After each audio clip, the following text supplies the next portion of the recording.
Good evening, number one. I am a scientist, economist, and a lawyer, a doctoral level scientist and economist. And this provides me with an unrivaled level of objectivity and efficacy. My BS is in agricultural education and environmental science. I student taught in Greensboro, North Carolina. I volunteered and proctored and continue to do so at both Guilford County Schools and Charlotte Mecklenburg County Schools while still living in Charlotte. I've mentored students at Allen Middle School, community leader for programs focused on transforming students' outcomes and redirecting at-risk students. I've taught ESL for students, immigrants, parents, and guardians, lab instructor at North Carolina A&T State University for biology, chemistry, and physics. And that interdisciplinary nature makes me your best candidate for this position. Thank you. Thank you. So that completes our opening statements. We'll go right to the questions. The first question relates to a number of CMS elementary schools designated as failing for 5 or more consecutive years. As a board member, what specifically would you do to ensure the district has an effective strategy for intervening in these historically low-performing schools? So as a community leader since, I would say 16 years old, again in Greensboro, North Carolina, through Dudley High School and Dudley Ladies and Dudley Fellows, sponsored by the Dudley Corporation, I tend to thrive in spaces where the community's voice is highly regarded. So that level of empathy and cultural diversity, having worked with those who do not have stable housing, especially children and their parents, and that dynamic, those intersectional factors like age, gender, disability. Some of you know that my son has a 504 plan. In those regards, the first thing that has to be done, because the board is the voice of the community, and no one has mentioned that. So I would be an excellent liaison in that regard, because I've liaised. I've worked as an ombudsman for organizations, parliamentarian, and in those capacities. And in that capacity, I'd like to hear from them directly about the hurdles to learning in classrooms, because it goes much further than just the curriculum itself. Now we go to the second question. The second question is about CMS schools. Like many others, they have become arenas in political wars where small numbers of people get much media coverage for disparaging teachers and schools. What do you see as the strength of CMS public schools, and how would you work to counter the negative voices? Same question, Ms. McDaniel. Whereas I wholeheartedly agree with Mr. Johnson regarding politics in the classroom, what I've learned, having been a scientist and an economist and a lawyer, and if you understand the scope of those different arenas and how different they are, and effectively having to learn languages, these are effectual languages, and also having the diversity of my background, I jokingly say, I call myself bougie hood. And that is 2 different worlds and 2 different languages as well. The politics sometimes are deeply woven into the emotional and spiritual belief systems. So to combat the negative voices, there need be objectivity. And again, my objectivity would be unrivaled based on my background. I've also worked with the Cooperative Extension Service, and my master's degree is in ag econ and rural development. And the point in bringing that up to you is that I've also had to be this little young black girl that had to teach 60-year-old white farmers how to do their job. So I have been in many capacities where that diversity is required, and I'm the best candidate to handle that scope of work. Thank you. And this comes from someone who says they are a retired librarian. And the question is, where do you stand on Mothers for Liberty banning books, and why? So the strength of our school system is definitely diversity. So straightly, no, I would not agree on a ban of books.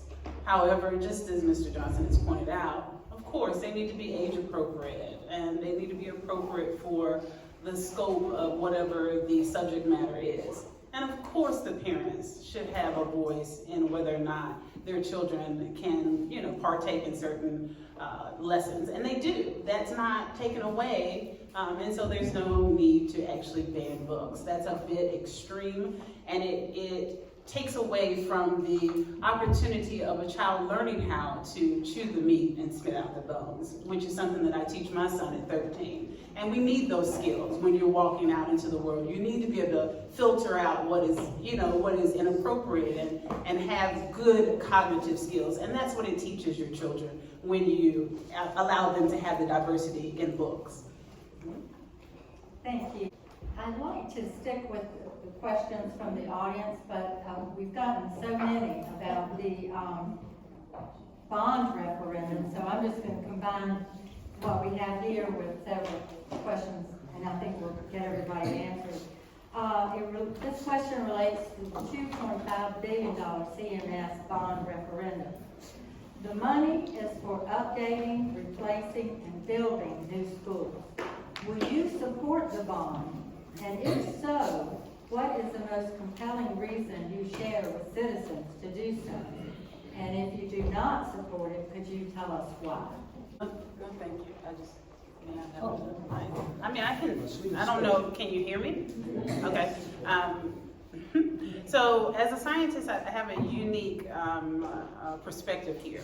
So whereas $2.5 billion sounds like a lot of money, because it is a lot of money.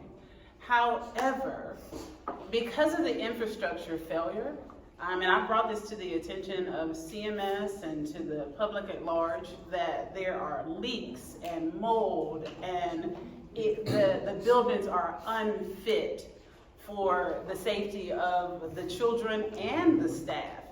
And unfortunately, infrastructure is just going to cost that. We also have that same issue with the city. Some of you realize that our piping systems are failing, sewage systems. The infrastructure has to be upfit. And unfortunately, at this juncture, even though I completely agree with him that the money has not been managed well, we still have to invest this grossly large amount of money to ensure that the schools are properly fit for the safety of the children and staff. It relates to staff shortages. The crisis in teacher recruitment and retention has deepened every year. Before school opened, there were more than 500 teacher vacancies. Given the low teacher salaries set by the state legislature, what actions would you take as a board member to help CMS recruit and retain teachers, assuring that every classroom has a qualified teacher? Okay, all right, so we know that it's the superintendent's job to hire, right? And of course we know that no one board member has this omnipotence, right? But considering the effectiveness of the teacher and its direct relationship to student outcomes, I would be a huge advocate for looking for and recruiting transformative leadership style teachers. Because at this juncture, the reform that is needed for CMS is so great. And so there need to be those type of teachers. And generally, transformative teachers are willing to take a lesser salary. If that were the case. Maybe initially, I'm one of them. I've done it. I do it now. I know some of you seem a little confused about that, but teachers who genuinely love their job, they do take a pay cut, and that's factual. And it doesn't mean that they're deserving of that. Please understand, I'm not saying they're deserving of that. But right now, for the sake of the reform that is needed, transformative leadership style teachers is what I would advocate for Dr. Hill to seek. Okay, thank you. Our sixth and final question about mental and physical health. Are current CMS services supporting mental and physical health adequate? Yes or no? And if your answer is yes, how will these services be protected once ESSR funds are lost? If no, what will you do to ensure these services are strengthened? Last person to answer the last question is Ms. McDaniel. All right. In some strange, odd regard, I feel that this is divine for me to answer this question. So I've been studying Marla Gibson, I may have it wrong, Marla Wilson's Success Teaching Paradigm. What we're forgetting here is that behavioral psychology is core to an education degree. I have it. It qualifies you to be a certified behavioral therapist. So we're forgetting that element. And what we're also forgetting is that the culture of a school is so important. And that's why I was referring to hiring transformative leadership style teachers, because it makes a difference. The reason it makes a difference is because I'll give you my own experience. I attended the illustrious James B. Dudley High School. And if you know anything about that high school, it definitely was underfunded, and it definitely didn't have the best facilities. But we, the students that came out of that school and the years, and we are a great group of individuals academically, and we should not have been able to we should not have been able to succeed academically the way that we have. And I believe that I have that unique perspective that I can bring in advocating and helping Dr. Hill select teachers who can transform CMS in the regard of both mental and physical health, which is our wealth. Okay, thank you. So that concludes our formal questions. We'll go now to your closing statements. Thank you for this opportunity. It's actually been really great in that you have stuck to the objectivity. And so I wanted to focus on 3 things. I want you to be well informed that I was a teacher in the woods as a former park ranger. I was a teacher on farms as an agriculturalist. I was a teacher in schools as well, both adult and children. My teaching in that regard is unrivaled with regards to the candidates. The primary function of the school board is to be the voice of the community, and I've already shown you that I am multilingual in both science, economics, and law. And then having taught in so many different arenas, that transformative experience sets me apart in so many different ways. And we need transformative change for CMS. And I am willing to lend my expertise to that cause, because that's been my life's work. Thank you. Thank you. That concludes our... Vote November 7th for Tigress, the transformative change we need for CMS. Just such great answers.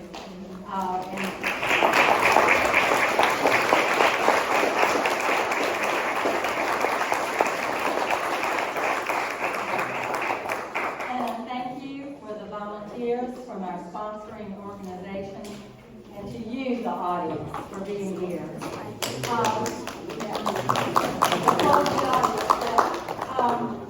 Best of luck to the candidates, and of course a reminder to everybody to go vote.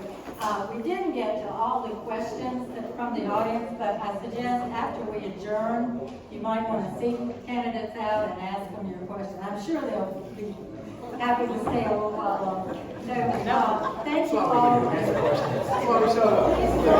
We're not done. Please join me in welcoming Judge Carla Archie.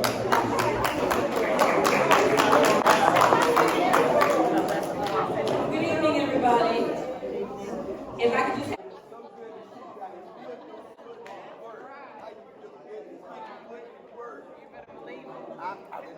No, you're fine. You're fine. You didn't even step on. I thought I heard it clink, and I was like, did I show go? I came down.